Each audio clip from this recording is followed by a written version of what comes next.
Yes friends, can we continue? चलो, तो last lecture में हमने कहां तक कंप्लीट करा था? एफपीआई डिस्कस किया था ना, कॉन्ग्लोमरेट। आई गेस ये भी डिस्कस किया था, एफपीआई भी डिस्कस किया था ना हमने। ओके, तो जस्ट कंपैरेटिव दिया हुआ है एफडीआई एंड एफपीआई, ये आपको रीड करना है। ऑलरेडी पूरा कंसेप्ट हमने डिस्कस किया, सारे पॉइंट्स दिए। तो जो ऊपर दिए गए पॉइंट्स है उसके बेसिस पे कंपैरेटिव टेबल दिया हुआ है। Okay, now reasons for FDI means simple words में वाई एफडीआई अपने कंट्री में या किसी भी कंट्री में एफडीआई का आना क्यों इंपॉर्टेंट है। ये तो हमने सारे मेरिट्स ऑलरेडी डिस्कस करे थे कि एफडीआई आने से एम्प्लॉयमेंट अपॉर्चुनिटीज क्रिएट होंगे, इकोनॉमिक डेवलपमेंट होगा, देन जीडीपी इंक्रीज होगा, जीडीपी इंक्रीज होने से what we can say money flow अच्छा होगा, overall standard of living develop होगा। This all points, right? तो यार ये जो दिया हुआ है आपको रीजंस फॉर एफडीआई, चलो चलो will read right from start only. As we know, economic prosperity and relative abundance of capital are necessary prerequisite for export of capital to other countries. Many economies and organizations have accumulation of huge mass of reserve capital seeking profitable use. मतलब क्या, बहुत सारे countries के पास abundant पैसा है, कहां पे invest करना है so that they will be getting profit, इनको देखना है। okay? The primary aim of economic agents being maximization of their economic interest, opportunity to generate profits available in other countries often entices such entities. Entices मतलब क्या? What we can say? उनको boost करते हैं, या entice करना मतलब क्या? How I can frame in the word entice?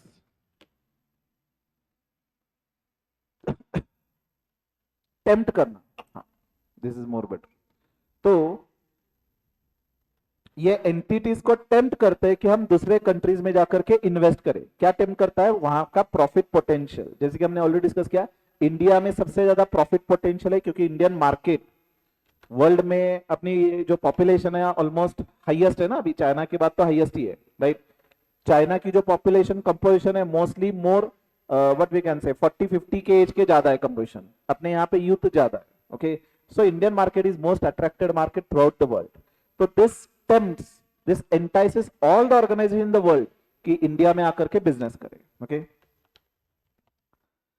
The chief motive of shifting of capital between different regions or between different industries is expectation of higher rate of return than what is possible in home country. आज के rate में USA में अगर आप stock market का average return देखोगे तो 8 to 10% है। ओके, क्योंकि वहां पे मार्केट ऑलरेडी शेयर प्राइस इतने हाई लेवल पे जा चुके हैं कि वहां से ग्रोथ बहुत कम है। लेकिन इंडिया में ऑन एन एवरेज रिटर्न 15, 18, 20% के आसपास है। ओके, तो यहाँ पे होम कंट्री में यूएसए के जितने भी ऑर्गेनाइजेशन है उनको होम कंट्री में 5-10% रिटर्न मिल रहा है, इंडिया में आकर के 20% रिटर्न मिल रहा है। तो obviously they will be expecting higher return from India. Okay, अब एफडीआई का कंसेप्ट, सारे पॉइंट्स रिलेटिंग टू एफडीआई, उसके मेरिट्स हमने ऑलरेडी डिस्कस करे, right? So we are just reading from the point of view of MCQ. Okay, so investment in host country may be considered as profitable by foreign firms because host country मतलब foreign country, home country मतलब अपनी country, okay? host country मतलब जिस country में हम invest कर रहे हैं, दूसरी country, simple words में। profitable by foreign firm because of some firm specific knowledge of assets such as superior management skills, important patents, etc. that enable foreign firm to gainfully outperform the host country's domestic firms. तो foreign companies बहुत सारे इस तरह के technologically advanced होते हैं कि definitely जब वो एक पर्टिकुलर कंट्री में एंटर करेंगे तो वहां के डोमेस्टिक इंडस्ट्रीज को तो इम्पैक्ट डेफिनेटली करेंगे, बराबर है कि नहीं? जैसे फॉर एग्जांपल कौन से सेक्टर का एग्जांपल ले सकते हैं हम? से जब हमने कार सेगमेंट में अलाउ किया तो होंडा, रिनॉल्ट, ये सारे जो कंपनीज आए, तो क्या डेफिनेटली ये बिजनेस मारुति के ऊपर इंपैक्ट हुआ रहेगा? डेफिनेटली हुआ। आज के रेट में मारुति फिर भी चलो लोग परचेस करते हैं, लेकिन बहुत सारे जो कंपनीज इंडियन थे, जनरल मोटर्स जो पहले एम्बेसडर वगैरह बनाती थी, बंद हो चुकी वो, राइट? तो जब फॉरेन की कंपनीज, टेक्नोलॉजिकली एडवांस कंपनीज जब अपनी कंट्री में आएंगे तो होस्ट कंट्री मतलब जहां पे इन्वेस्ट कर रहे डोमेस्टिक इंडस्ट्रीज पे इंपैक्ट डेफिनेटली होगा. There are many other reasons for international capital movement which have found adequate empirical support. मतलब many reasons which supports FDI करना चाहिए, मतलब दूसरे कंट्री में जाकर के इन्वेस्टमेंट करना चाहिए.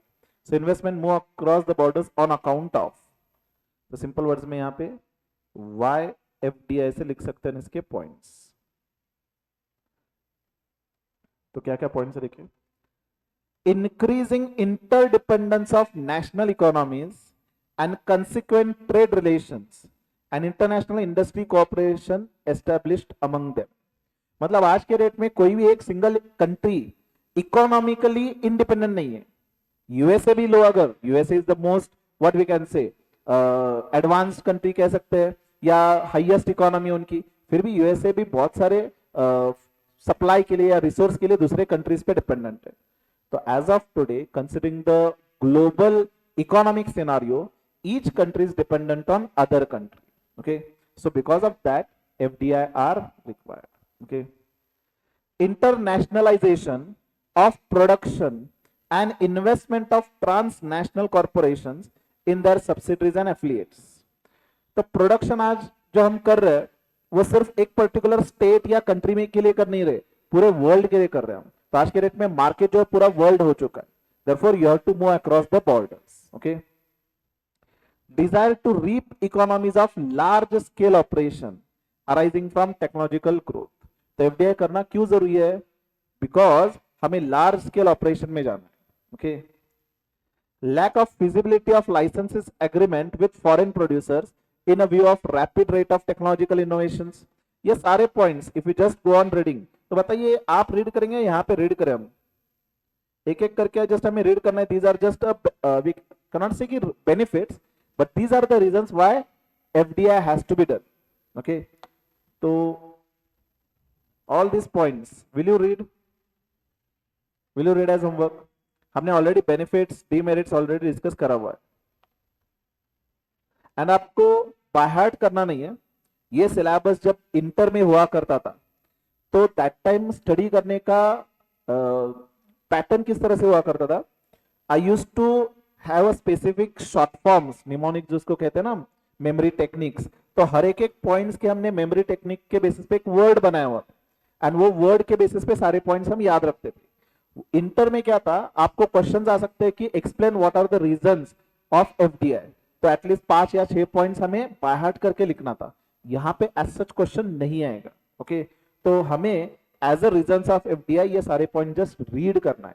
ऑलवेज रिमेंबर, आपके सिलेबस के पॉइंट ऑफ व्यू से इकोनॉमिक्स बेस्ट स्टडी कब होगा, जब आप विथ फोकस जस्ट रीडिंग कर रहे हैं. रीड करते टाइम हर एक पैराग्राफ समझने की कोशिश कर रहे हो. That's it, that is more than enough. MCQ आएगा तो बाय हार्ट बिल्कुल नहीं करना है. ओके. तो जब हम रीड करेंगे एंड क्वेश्चन सिमिलर कंसेप्ट पे आता है तो जब ऑप्शन देखेंगे इमीडिएटली स्ट्राइक होगा कि ये हमने यहाँ पे रीड करा था, इसका आंसर ये होगा. ओके. अब तक जो हमने क्वेश्चन आंसर्स देखे उसके बेसिस पे आपने ऑलरेडी देखा है कि रीडिंग के बेसिस पे you will be able to answer the questions. Host country determinants for FDI. Determinants मतलब कौन से फैक्टर्स इन्फ्लुएंस करते हैं. ओके. तो सेम इकोनॉमिक डिटर्मिनेंट्स, ये नॉट एट ऑल इंपॉर्टेंट, ये रीड भी मत करो. ओके. जस्ट गो थ्रू करते हैं. मार्केट सीकिंग एफडीआई मतलब कौन से मार्केट में एफडीआई का आना जरूरी है. तो market size, per capita income. Per capita income क्या होता है? सिंगल पर्सन की income. How we calculate this? This we calculate as national income divided by population.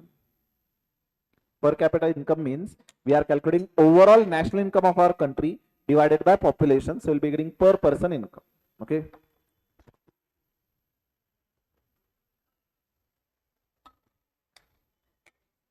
तो एफडीआई करते टाइम ये सारे फैक्टर्स हम कंसिडर करेंगे कि मार्केट साइज क्या है उस कंट्री में.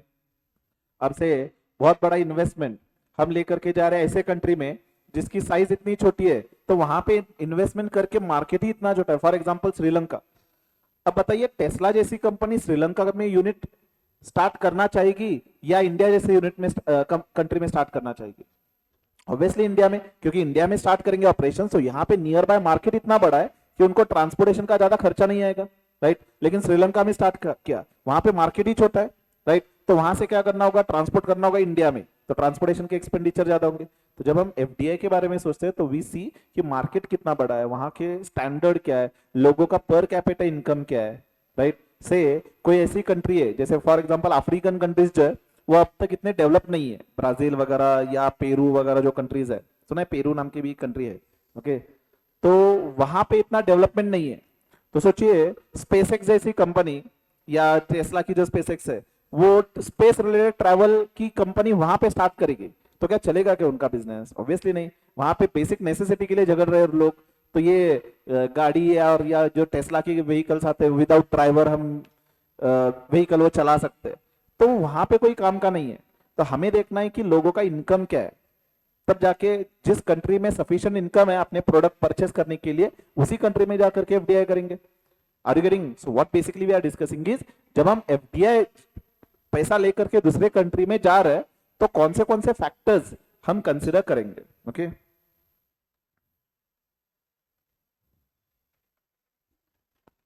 तो market size, per capital income, market growth कितना है वहां पे, regional and global markets, country specific consumer preference क्या है, structures of the markets,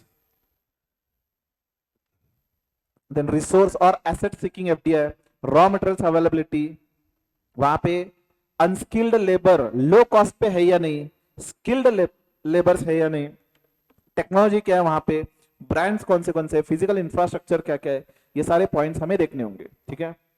then efficiency seeking FDI, cost of about physical and human resource and assets, मतलब वहां पे अगर हम एफडीआई किसी कंट्री में लेकर के जा रहे हैं वहां पे स्किल्ड लेबर अनस्किल्ड लेबर वगैरह अवेलेबल है, लेकिन उसका कॉस्ट कितना है ये भी देखना होगा हमें, राइट। सिंपल सा पार्ट है, आज मुझे एक यूनिट स्टार्ट करना है, मुझे वैसे भी एक्सपोर्ट ही करना है, ओके। तो मेरे पास दो ऑप्शन है, मैं स्टार्ट कर सकता हूँ कोल्हापुर में, स्टार्ट कर सकता हूँ मुंबई में, कहीं पे भी मैं स्टार्ट कर सकता हूँ, ओके। वैसे भी मुझे इंडिया में लोकेशन से कोई फर्क नहीं पड़ता, क्योंकि जितने प्रोडक्ट्स मेरे मैन्युफैक्चर होंगे सारे के सारे एक्सपोर्ट ही होने वाले, जिस लोकेशन पे मैं स्टार्ट करूं वहां से, ओके। कहां पे स्टार्ट करना चाहिए, कोल्हापुर में या मुंबई में? क्यों नहीं? मुंबई का मार्केट तो मेरे लिए रिक्वायर्ड ही नहीं है ना, मुझे सारा एक्सपोर्ट ही करना है, इसलिए मैंने स्पेसिफिकली कहा कि मुझे एक्सपोर्ट करना है। मान के चले यही से मैं डायरेक्टली गुड्स भेज सकता हूं बाय प्लेन, कॉस्ट दोनों की सेम ही है, मतलब ट्रांसपोर्टेशन की। हाँ ये पॉइंट आपने बराबर कहा कि मुंबई में पोर्ट है, सपोज बैंगलोर, कोल्हापुर या बैंगलोर, बैंगलोर में भी पोर्ट नहीं है, तो सपोज इन दोनों से जो ट्रांसपोर्टेशन का खर्चा है दोनों से सिमिलर ही है, नियरेस्ट पोर्ट सिमिलर, तो कहां पे स्टार्ट करें?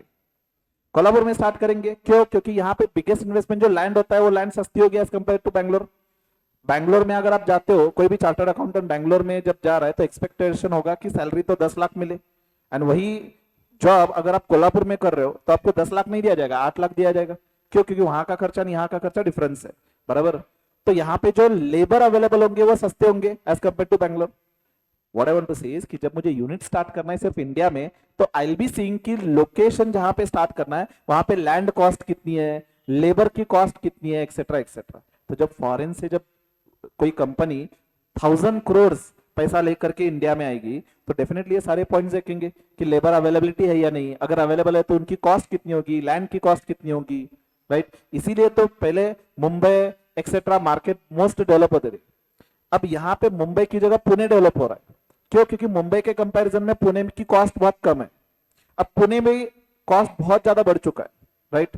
तो मोस्ट कोल्हापुर का पॉलिटिशियन, कोल्हापुर के पॉलिटिशियन अच्छे नहीं है, otherwise Kolhapur is best suited for development, क्योंकि पुणे एंड बैंगलोर के बीच में जो लोकेशन आता है वो कोल्हापुर आता है। सेकेंड थिंग, यहाँ पे लैंड की कॉस्ट बहुत कम है as compare to this metro cities. Natural resources सारे अबंडेंटली अवेलेबल है, मतलब वाटर वगैरह, यहाँ पे सच कोई नेचुरल कैलामिटीज का भी रिस्क नहीं है। सो जब एक बार सर्वे हुआ था, सर्वे की बात कर रहा हूं मैं, जब सर्वे हुआ था कि आईटी इंडस्ट्री शिफ्ट करनी थी, क्योंकि अब पुणे में भी सैचुरेशन हो चुका है, बैंगलोर में तो कब का सैचुरेशन हो चुका है, ओके। तो they were considering, government they are considering in the survey कि आईटी इंडस्ट्री शिफ्ट करनी है, एंड बहुत सारे इंडस्ट्रीज जो बाहर से आ रहे उनको कहाँ पे शिफ्ट करना है, okay. So that time Kolhapur was the best suited for all this shifting, and उसके चलते आईटी पार्क भी स्टार्ट करा था अपने यहाँ पे, आईटी एरिया भी अलॉट करके दी थी। एक भी कंपनी आई नहीं, वो बात अलग है कि कंपनी अभी अपने यहाँ पे, ओके। क्यों नहीं आई? क्योंकि अपने पॉलिटिशियन इतने अच्छे है ही नहीं, ठीक है, वो आने नहीं देते, या आते भी है। आपको पता है 5 स्टार एमआईडीसी, कागल के एमआईडीसी सुना आपने? वो 5 स्टार का पहला नाम लिया था, लेकिन अब वो 5 स्टार नहीं है। क्योंकि 5 स्टार मतलब क्या होता है, उतने सारे फैसिलिटीज होने चाहिए कि इलेक्ट्रिसिटी का खुद का जनरेशन होना चाहिए उस एमआईडीसी में, रोड्स प्रॉपर सिस्टम के होने चाहिए, वाटर सप्लाई हर एक कंपनी के लिए स्पेसिफिक जो रिक्वायरमेंट है उतना होना चाहिए, पोल्यूशन कंट्रोल रिलेटेड डिवाइसेस होने चाहिए, बहुत सारे स्टैंडर्ड्स है 5 स्टार का। तो पहले जब ये एमआईडीसी स्टार्ट करनी थी तो एप्लीकेशन दिया था कि ये सारे फैसिलिटीज प्रोवाइड करेंगे, 5 स्टार एमआईडीसी होनी चाहिए, लेकिन ये सारे फैसिलिटीज प्रोवाइड नहीं करे गए। तो कहने के लिए हम कहते हैं 5 star, but it is not a 5 star, okay. उसको कागल एमआईडीसी ही कहा जाता है। अब प्रॉब्लम ये है कि उस एमआईडीसी से इतने सारे कंपनीज अब बेलगाम एमआईडीसी में जा रहे हैं, बहुत सारे कंपनीज बेलगाम एमआईडीसी में। क्यों? क्योंकि पॉलिटिशियन का प्रॉब्लम है यहाँ पे। अब पॉलिटिशियन का प्रॉब्लम मतलब डिटेल में तो इलेबोरेट करके बता नहीं सकता, रिकॉर्डिंग हो रहा है यहाँ पे, नहीं तो बाद में किसी पॉलिटिशियन का मुझे फोन आएगा। But then there are some problems, इसलिए कोल्हापुर डेवलप नहीं हुआ। उसी तरह what I want to say is कि जब बाहर से कंपनी इंडिया में आएगी तो they will be looking after all these points कि लैंड कहाँ पे सस्ती है, लेबर कहाँ पे सस्ते होंगे, लेकिन अबंडेंटली अवेलेबल होने चाहिए, स्किल्स, यहाँ का ग्रोथ। मैंने शायद से एक एग्जांपल भी दिया था कि एक इटली की कंपनी थी, मेरे क्लाइंट के साथ कोलैबोरेशन होने वाला था, प्रोडक्ट्स वगैरह वाज वेरी गुड, सिर्फ एक रीजन से कैंसिल हुआ, यहाँ का infrastructure, okay. So FDI will be looking after all these points. तो input cost, transportation cost, membership of the country in regional integration agreement, मतलब उस कंट्री के साथ जो इंटरनेशनल एग्रीमेंट होगा उससे related, which could be conducive for forming a regional corporate. Conducive मतलब a good environment, conducive मतलब which could be a good environment. Conducive होना मतलब एक अच्छा एनवायरमेंट होना to do the business over there, okay. Then other points, policy framework, अपने country की policy framework कैसे है। अभी जैसे गवर्नमेंट बहुत सारे बिजनेस को बढ़ावा देती है, right. Ease of doing business, ये भी इंपॉर्टेंट है, याद है हमने डिस्कस किया था एज ऑफ डूइंग बिजनेस, किया था या नहीं किया था? चलिए ये भी दिखाता हूं आपको, ये देखा था नहीं, ये देखा था हमने एज ऑफ डूइंग बिजनेस।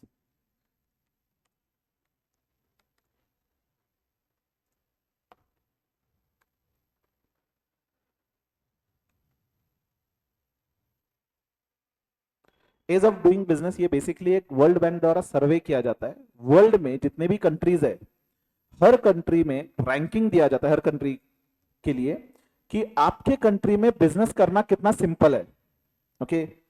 मतलब एक एक कंट्रीज में बिजनेस करना इतना सिंपल है कि जैसे चाइना, आपको बिजनेस करना है, मैन्युफैक्चरिंग करना है, गवर्नमेंट आपको सारे अप्रूवल्स देता है, लाइसेंस देता है, आपको लैंड देते हैं स्पेसिफिकली, ये specific what we can say allocated land होता है कि वहां पे आप मैन्युफैक्चर करो, एक्सपोर्ट करो, हम आपको कुछ परेशान नहीं करेंगे, ओके। आपको टैक्सेस नहीं लगाएंगे, उल्टा हम आपको बेनिफिट्स देंगे। इन्वेस्टमेंट कितना है? 100 करोड़, 50 करोड़ हम देते हैं आपको, गवर्नमेंट कहता है।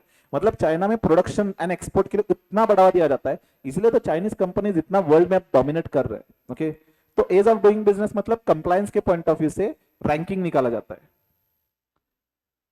An number of factors are considered.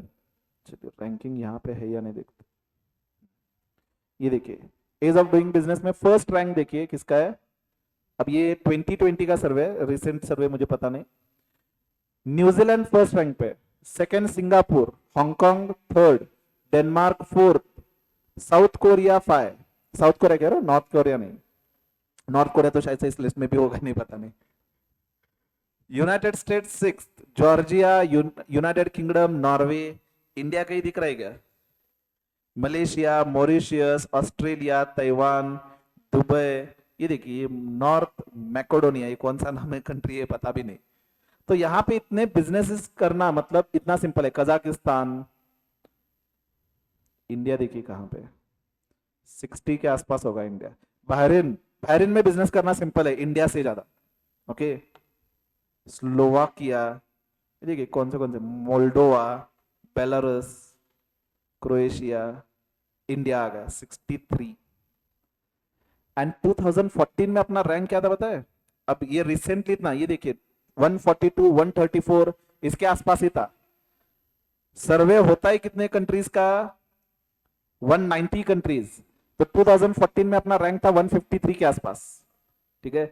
अब क्योंकि आपको पता है कि बीजेपी गवर्नमेंट फोकस करता है बिजनेस सेक्टर पे, कांग्रेस गवर्नमेंट एग्रीकल्चर सेक्टर पे, तो गवर्नमेंट ने इतने सारे कंप्लायंस बर्डन कम करे, जिसकी वजह से अब रैंक आया कितना, 63 के आसपास ना, 63 के आसपास अभी रैंक आया अपना। नहीं तो पहले ऑलमोस्ट 140 के आसपास था, 150 के आसपास था एक जमाने में। एंड लिटरली आपको को बिजनेस करना अपने कंट्री में इतना डिफिकल्ट है, शायद से मैंने एक बताया भी था आपको कि मेरा क्लाइंट, हाँ उसका ठीक है थोड़ा केमिकल रिलेटेड बिजनेस था, तो केमिकल रिलेटेड ज्यादा अप्रूवल होते हैं छोटे मोटे बिजनेस के लिए, चाहे जनरल स्टोर डालना है तो ऐसा कोई कंप्लायंस नहीं होता, एक शॉप एक्ट लो डायरेक्टली बिजनेस स्टार्ट करो। बट मैं बात कर रहा हूँ मैन्युफैक्चरिंग कंपनी की। मैन्युफैक्चरिंग कंपनी अगर सिंपल भी मैन्युफैक्चरिंग, केमिकल कंपनी छोड़ो, फार्मास्यूटिकल कंपनी छोड़ो, ये जो केमिकल फार्मास्यूटिकल, इनमें बहुत ज्यादा कंप्लायंस होता है। मुझे एक सिंपल मैन्युफैक्चरिंग कंपनी भी स्टार्ट करनी है तो पहले मुझे एमआईडीसी से अप्रूवल लेना पड़ता है, ठीक है। एमआईडीसी से अप्रूवल लेने में कम से कम 1 मंथ जाता है, वहां पे मेंशन करना होता है फॉर्म्स भर के कि मुझे यहाँ पे बिजनेस करना है। अप्रूवल मतलब पहले मेरी एमआईडीसी में लैंड होनी चाहिए, ओके फर्स्ट थिंग। एंड अगर लैंड ना हो तो पहले परचेस करना हो तो उसमें 6 महीने निकल जाएंगे, क्योंकि number of different different approvals लेने होते हैं, ठीक है। आपको एमआईडीसी से लैंड बाय नहीं कर सकते, लीज पे मिलती है आपको, ओके 99 ईयर प्लस 99 ईयर्स के लिए लीज पे मिलती है। तो पहले अगर बाय करना हो तो 6 महीने तो ऐसे ही निकल जाएंगे। सपोजिंग आपकी एमआईडीसी में लैंड है तो पहले अप्रूवल लेना पड़ता है कि मैं यहाँ पे ये बिजनेस स्टार्ट करूँ, कम से कम 1 महीना जाता है। ये एमआईडीसी से अप्रूवल लेने के बाद एक अपना स्पेसिफिक स्ट्रक्चर होगा बिल्डिंग का। अगर आप एमआईडीसी जाते हो तो वहां पे एक स्पेसिफिक फैक्ट्री शेड होता है, या स्पेसिफिक डिजाइन बिल्डिंग्स होते हैं, या जहाँ पे मैन्युफैक्चरिंग पोल्यूशन हो रहा है तो चिमनीज वगैरह होता है, तो एक स्पेसिफिक डिजाइन फैक्ट्री होती है। तो ये फैक्ट्री कंस्ट्रक्ट करने का परमिशन लेना पड़ता है टाउन प्लानिंग डिपार्टमेंट से, ओके। उसमें ऑलमोस्ट 1-2 मंथ निकल जाता है। टाउन प्लानिंग डिपार्टमेंट से परमिशन मिलने के बाद आप कंस्ट्रक्शन स्टार्ट कर सकते हो। साइमल्टेनियसली आपको पोल्यूशन कंट्रोल बोर्ड का परमिशन लेना पड़ता है। पोल्यूशन कंट्रोल बोर्ड का अगर परमिशन लेना हो तो उसमें 1-2 मंथ निकल जाते हैं, ओके। देन वाटर बोर्ड का परमिशन लेना होता है क्योंकि वाटर सप्लाई होना चाहिए। देन उसके लिए बहुत सारे डिपार्टमेंट से एनओसी देना पड़ता है उनको। देन वाटर बोर्ड हुआ, पोल्यूशन बोर्ड हुआ, इलेक्ट्रिसिटी डिपार्टमेंट से परमिशन लेना पड़ता है। मतलब इतने सारे परमिशन लेने पड़ते हैं, ऑलमोस्ट 7-8 मंथ्स तो ऐसे ही निकल जाते हैं परमिशन लेने में। ये तो मैन्युफैक्चरिंग है। मुझे अभी भी याद है, मैं जब मेरा घर कंस्ट्रक्ट कर रहा था तो इतने सारे परमिशंस, मतलब ये बिल्डिंग कंस्ट्रक्ट करने से पहले वाटर बोर्ड से एनओसी लेकर के आओ, इलेक्ट्रिसिटी बोर्ड से एनओसी लेकर के आओ, देन अगेन पोल्यूशन पोल्यूशन नहीं यहाँ पे, और भी कौन सा म्युनिसिपल कॉर्पोरेशन से एनओसी लेकर के आओ, an number of different different NOC लगते हैं एक सिंपल से अपनी बिल्डिंग कंस्ट्रक्ट करने के लिए, ओके। तो इतना यहाँ पे अपना यहाँ पे कंप्लायंस बर्डन है। अभी भी फिर भी 63 रैंक पे आया है, ओके। पहले सिंपल सा एक बिजनेस का, कैसे बिजनेस लोग परेशान होते थे, बिजनेसमैन, बिजनेस का अगर हमें वैट रजिस्ट्रेशन करना हो, पहले वैट हुआ करता था, ओके। वैट का रजिस्ट्रेशन, अब मुझे बताइए वैट रजिस्ट्रेशन मतलब क्या। हम गवर्नमेंट को खुद से बता रहे कि हम आपको टैक्स कलेक्ट करके देंगे, ठीक है। इससे बेनिफिट किसका हो रहा है, गवर्नमेंट का हो रहा है ना, बेनिफिट टैक्स तो गवर्नमेंट को मिलने वाला है। तो हम वैट का कंप्लायंस कर रहे हैं, लेकिन वो रजिस्ट्रेशन करना हो तो गवर्नमेंट ऐसी प्रिटेंड करती है कि वो वैट का रजिस्ट्रेशन देख करके हम पे उपकार कर रही है। लिटरली उस टाइम मैंने काम किया है वैट के टाइम। वैट का रजिस्ट्रेशन अगर करना हो तो इतना बड़ा एक फॉर्म हुआ करता था, ठीक है। वो फॉर्म प्रिंट आउट निकाल करके उसमें डेटा फिलअप करके हमें डिपार्टमेंट जाना पड़ता, ओके। डिपार्टमेंट जाने के बाद वो सारे पेपर्स वहां का प्यून वेरीफाई करेगा, ओके। उसके बाद वो फाइल लगाएगा, फाइल प्रॉपरली उनका जो स्पेसिफिक फॉर्मेट में फाइल लगाते हैं, फाइल लगाने के बाद वो अंदर भेजेगा ऑफिस में, ठीक है। उसको प्यून को पैसे देने पड़ते थे पहले, ओके। जब अंदर जाएगा तो जो पर्सन रहेगा वो डेटा फीड करने वाला, वो उस फॉर्म के डेटा कंप्यूटर में फीड करेगा। तो अगर कंप्यूटर में फीड करना था तो हमारे से प्रिंट आउट क्यों लेते थे, क्योंकि हम भी कंप्यूटर में फीड करके प्रिंट आउट निकालते थे। एंड देन वो जब उसको देगा तो वो कंप्यूटर में फीडिंग करेगा, ओके। उसमें लगभग 2-3 दिन के बाद बुलाते थे। 2-3 दिन के बाद अगर उनको कोई क्वेरी हो कि एड्रेस आपका मिसमैच हो रहा है etcetera etcetera, then we have to resubmit some documents, okay. देन वो जाएगा कमिश्नर के पास, कमिश्नर एसएससी को बुला लेगा, then he will ask the questions कि बिजनेस कौन सा कर रहे हो, आपको वैट रजिस्ट्रेशन क्यों रिक्वायर्ड है, अगर दे रहे तो वैट कलेक्ट करेंगे या नहीं करेंगे, फ्रॉड करेंगे या नहीं करेंगे, एक्सेट्रा एक्सेट्रा। ऐसे प्रिटेंड करते थे कि ये चोरी है बिजनेसमैन। एंड ऑलमोस्ट 1 मंथ के बाद सर्टिफिकेट आता था। अब जब आप आर्टिकलशिप करोगे, अभी आपको एक बार भी डिपार्टमेंट में ऐसा जाना नहीं पड़ता, unless until there is some problem. Okay, आप ऑफिस से बैठ करके फॉर्म फिल कर सकते हो ऑनलाइन पोर्टल पे, सारे डॉक्यूमेंट्स ऑनलाइन स्कैन करके अपलोड होते हैं।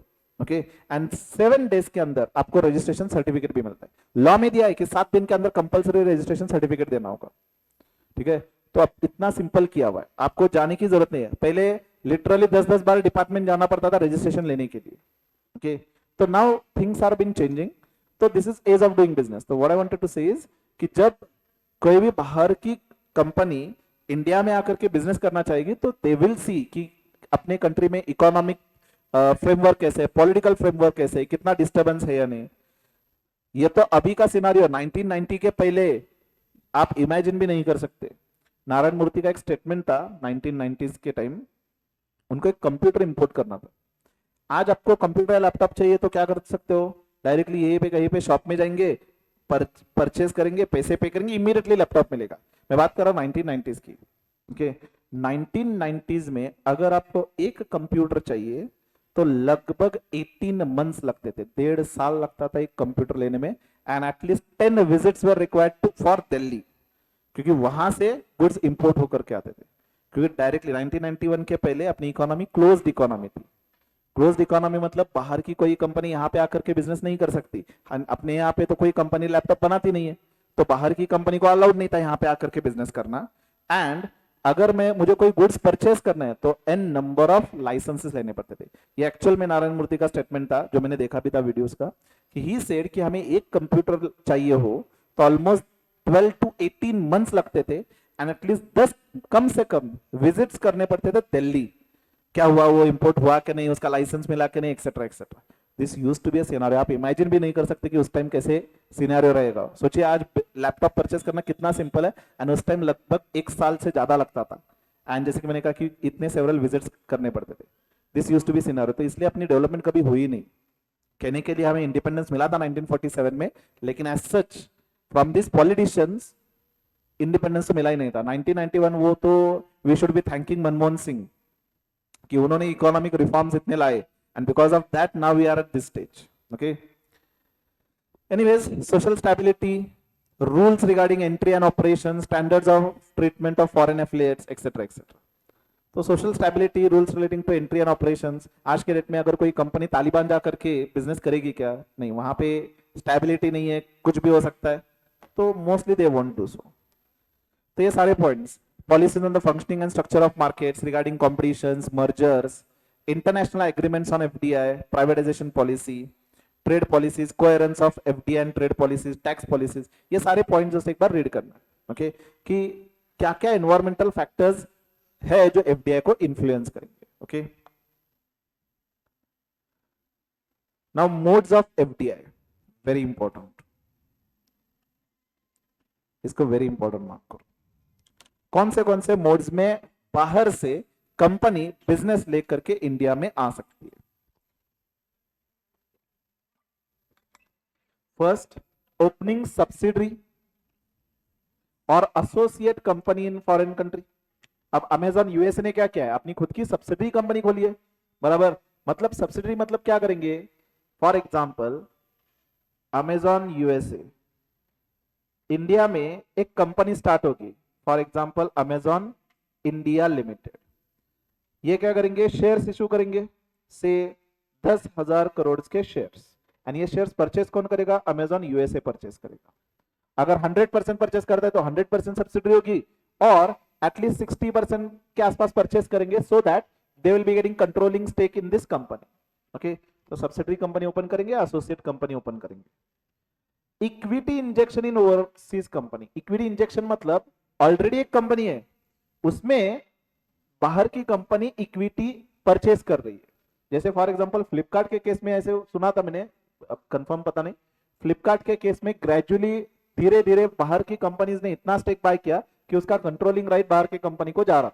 अब एग्जैक्टली मुझे पता नहीं, बट इक्विटी इंजेक्शन मतलब क्या, ऑलरेडी इंडियन कंपनी है, उसके इक्विटी शेयर मार्केट में ट्रेड हो रहे हैं, तो बाहर की कंपनी इतना इक्विटी परचेस करेगी कि इनको कंट्रोलिंग राइट्स मिलेगा अब ये कंपनी पे। Okay, so that will be also mode of FDI. Acquiring controlling interest in existing foreign company, directly हम कंट्रोलिंग राइट्स ले लेंगे, राइट। तो कंट्रोलिंग राइट्स कैसे लेंगे? डायरेक्टली इक्विटी पर परचेस करके। फॉर एग्जांपल टाटा ने जैगवार अक्वायर किया, राइट, तो कंट्रोलिंग राइट से अक्वायर करे हमने, बराबर है कि नहीं? इवन रेंज रोवर, उसके कंट्रोलिंग राइट्स अक्वायर किए थे हमने by purchasing that company at very high price. मतलब क्या, शेयर्स इतने हेवीली परचेस करे थे कि उनको कंट्रोलिंग राइट्स मिले। मर्जर एक्विजिशन, डायरेक्टली दो कंट्रीज की कंपनी मर्ज करेंगे, राइट, जैसे टाटा ने एयर इंडिया को अक्वायर किया था या मर्ज हुआ था, मतलब एयर इंडिया मर्ज हुआ था टाटा में, बराबर, तो that is an merger acquisition. ये लेकिन दोनों कंपनी इंडियन कंपनी थी। सिमिलर इंडियन कंपनी एंड बाहर की कंपनी मर्ज हो सकता है। जॉइंट वेंचर, अब इतने सारे एग्जांपल्स हमने प्रीवियसली डिस्कस करे थे, Tata Starbucks, Tata Jaguar, Tata Range Rover, Mahindra and Renault, then McD and Jubilant Foods, ये सारे जॉइंट वेंचर ही है। Okay, greenfield investment, established in the new overseas affiliate for fresh starting production by a parent company। अब ये दो पॉइंट्स जो है ना, ग्रीनफील्ड एंड ब्राउनफील्ड, ये पेंडिंग रखिए, लास्ट में डिस्कस करते हैं। I'll just explain this in last, greenfield and brownfield. अब बेनिफिट्स हमने ऑलरेडी डिस्कस करे, इकोनॉमिक डेवलपमेंट वगैरह वगैरह, तो ये benefits of FDI, all the points we already discuss, तो ये होमवर्क के लिए मत आज जाकर के आपको रीड करना है। ओके, ये सारे पॉइंट्स आपने बताया मुझे कि जीडीपी डेवलप होगा, एम्प्लॉयमेंट अपॉर्चुनिटीज होंगे वगैरह वगैरह, तो all this points you have to read. Then negative points, potential problems associated with FDI. तो क्या हो सकता है प्रॉब्लम्स? ये भी हमने डिस्कस किया है कि यहाँ पे जब एफडीआई आएगी तो डोमेस्टिक इंडस्ट्रीज को इंपैक्ट होगा, राइट। अगर टेक्नोलॉजी लेकर के आएगी तो लेबर एम्प्लॉयमेंट अपॉर्चुनिटीज पे इंपैक्ट होगा, राइट। चलिए एक करके देखते हैं प्रॉब्लम्स क्या हो सकते हैं। FDI are likely to concentrate on capital intensive methods of production and service, so they need to hire only relative few workers. Such technology is inappropriate for labor abundant country। अपनी country में labour बहुत ज्यादा है, तो अगर यहाँ पे technologically advance companies आ रहे हैं तो लेबर एम्प्लॉयमेंट के लिए सच कोई फायदा नहीं होगा, right. And it does not support generation of jobs. तो ये technology is inappropriate for labour abundant country and it does not generates jobs which is crucial for requirement of address of two fundamental areas of concern। तो ये लिख सकते, job इतना create नहीं होगा।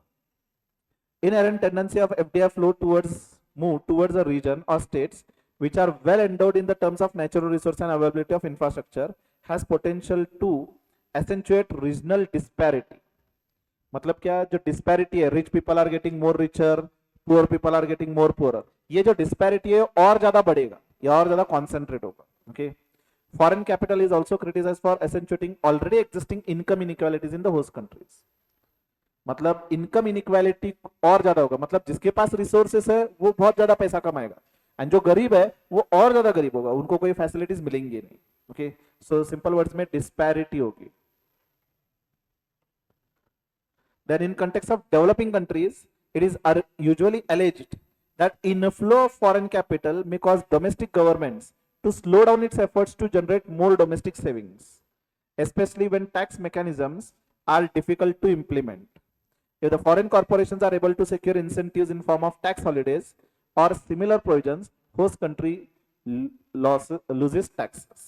मतलब क्या है, पहले जब फॉरेन से कंपनी इंडिया में आएगी, फॉर एग्जांपल इंडिया की अगर हम बात करें, developing countries we are half developed, right, तो डेवलपिंग कंट्रीज में आता है, तो जब बाहर की कंपनी इंडिया में आ रही है वो स्पेसिफिक प्रोडक्ट मैन्युफैक्चर कर रही है, तो गवर्नमेंट यहाँ पे एफर्ट्स नहीं लगाएगा ये प्रोडक्ट मैन्युफैक्चर करने के लिए। वैसे भी ये बाहर की कंपनीज कर रही है, एक्चुअली गवर्नमेंट ने भी मैन्युफैक्चर करना चाहिए वो प्रोडक्ट जो सोशल डेवलपमेंट के लिए काम में है, लेकिन बाहर की कंपनी जब बना रही है तो गवर्नमेंट क्या करेगा, they will slow down its effort to generate more domestic savings. मतलब उस सेक्टर में सेविंग एंड इन्वेस्टमेंट वो स्लो डाउन करेगी क्योंकि बाहर की कंपनीज इनमें बना रही। फर्दर उनको टैक्स मैकेनिज्म से भी चेंज नहीं कर सकते।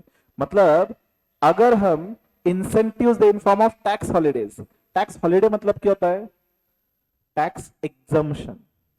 टैक्स हॉलिडे मतलब टैक्स एग्जम्पशन, मतलब क्या है, फॉर एग्जांपल अगर कोई बाहर से कंपनी आ रही है फॉर 10 इयर्स, सपोज उनको हमने स्कीम दिया है नो टैक्स, 10 साल आप पैसे कमाओ लेकिन टैक्स ही पे मत करो, तो इसको हम कहते हैं टैक्स हॉलिडे। बहुत सारे ऐसे कंट्रीज है जहां पे टैक्स नहीं लगता, जैसे मॉरिशियस बहुत नॉमिनल रेट से टैक्स लगता है, और दुबई वहां पे भी टैक्स नहीं लगता, तो इन कंट्रीज को हम कहते हैं टैक्स हेवन। ओके और टैक्स हॉलीडे देते हो। हॉलीडे मतलब क्या, फॉर 5 years 10 years आपको टैक्स ही नहीं लगेगा। तो अगर अपनी गवर्नमेंट टैक्स हॉलीडे देती है मतलब 5 साल तक बाहर की कंपनी को हम टैक्स नहीं लगाएंगे, तो इससे गवर्नमेंट का टैक्स का नुकसान होगा, right. So government will be losing the revenue, ये दिया हुआ। Okay so often foreign firms may partly finance their domestic investments by borrowing funds in host countries capital market. Now this action can raise the interest rate। ये क्या है समझे, जब बाहर से कंपनी इंडिया में आएगी, से अमेजन इंडिया से 1000 करोड़ रिक्वायरमेंट, अब कंपनी क्या करेगी, यूएसए की कंपनी, इनके 60,000 1000 का ना सॉरी 600 करोड़ खुद इन्वेस्ट करेगी एंड 400 करोड़ लोन लेगी बैंक से। ओके अब लोन अगर ले रही है तो कहना है demand for loan is increasing. अगर demand for loan is increasing तो interest rate will also will be having an impact on this, right. तो डिपेंड करता है कि अवेलेबिलिटी ऑफ फंड्स कैसे है, लेकिन जब ये ज्यादा लोन उठा रहे या ज्यादा इन्वेस्टमेंट कर रहे तो in that case interest rate influence होगा। Okay and because of this domestic investors को वो चेंज इंटरेस्ट रेट के ऊपर आइदर इन्वेस्ट करना होगा या बोरोइंग करना होगा। सिंपल वर्ड्स में इंटरेस्ट रेट इन्फ्लुएंस हो रहा है बाहर के लोगों की वजह से। Okay so this action raises the interest rate in host country and leads to decline in domestic investments. मतलब से बाहर के इतने कंपनीज आ रहे हैं, इतना ज्यादा लोन उठा रहे हैं, तो डिमांड अगर ज्यादा हो तो क्या होगा, इंटरेस्ट रेट बढ़ेंगे। इंटरेस्ट रेट सपोज पहले 6% थे, अब 12% हो गए। अब बाहर की कंपनी को ज्यादा फर्क नहीं पड़ता क्योंकि उनके पास बहुत सारा पैसा है, लेकिन इंटरेस्ट रेट 12% होने से अपने जो लोकल मैन्युफैक्चरर्स जो थे, जो पहले 6% से लोन उठा रहे थे, अब उनको भी 12% पे करना होगा, जिसकी वजह से डोमेस्टिक इन्वेस्टमेंट अब कम आ रहा है। ये क्या है, problem because of FDI. Are you getting? A lead to decline in domestic investment through crowding out। याद है क्राउडिंग आउट इफेक्ट हमने डिस्कस किया था। क्राउडिंग आउट क्या होता है, एक पर्टिकुलर सेक्टर में आइदर गवर्नमेंट या फॉरेन सेक्टर इतना ज्यादा इन्वेस्ट कर रहे हैं जिसकी वजह से अपने लोकल मैन्युफैक्चरर्स उनको अपॉर्चुनिटी नहीं मिल रही इन्वेस्ट करने के लिए, तो they are getting crowded out. एक सेक्टर में इतना क्राउड हो रहा है कि आप बाहर निकाले जा रहे हो, that is called as crowding out. तो फॉरेन कंपनीज इंडिया में आकर के इन्वेस्ट कर रहे हैं, उनको इंटरेस्ट रेट ज्यादा अगर हो रहा है तो कोई फर्क नहीं पड़ रहा, उसकी वजह से जो लोकल अपने यहाँ पे लोग हैं उनको 12% से परवड़ता नहीं है, तो they are not making now investment. If they are not making investment they are getting crowded out from the investment. Okay चलिए रिमेनिंग पॉइंट्स, ये जो डीमेरिट्स है और नेगेटिव पॉइंट्स है ये भी आप रीड कर लो। All this points we have already discussed. चलो remaining part just will go through, यहां से आगे इतना इंपॉर्टेंट नहीं है, बस एक ही पैराग्राफ इंपॉर्टेंट है, ये भी नहीं है, ये जस्ट रीडिंग पार्ट ही है। ये एफडीआई जो है ना, एफडीआई इन इंडिया, ये एक बार आप रीड कर लो एंड भूल भी जाओ। ये फिगर्स आपको नहीं आएंगे एग्जाम में कि कौन से कंट्रीज ने कितना इंडिया में इन्वेस्ट किया है, कौन सी कंपनी आ रही है, etcetera etcetera, don't bother. And overseas direct investment by Indian companies, ये भी एक ही बार रीड करो एंड भूल भी जाओ। ये पैराग्राफ दोनों जो है नॉट एट ऑल इंपॉर्टेंट, इसको स्ट्रेट अवे कैंसिल करो, बस एक बार रीड करना है, क्योंकि ये फिगर्स आपके एग्जाम में नहीं आएंगे कि कितने इन्वेस्टमेंट किए एक्सेट्रा, ये तो figures year two year change होते रहते हैं। ओके यहाँ पे दिया रहेगा कि कौन से कंपनी इंडिया के बाहर जाकर के इन्वेस्ट कर रही है, some examples are been given, एक बार रीड करने लायक ये part. Okay so in the next lecture will see कि what all points we have to highlight from this, question discuss करेंगे, यानी जो एक यूनिट का पेंडिंग रखा है वो कंप्लीट करेंगे। Okay so will conclude for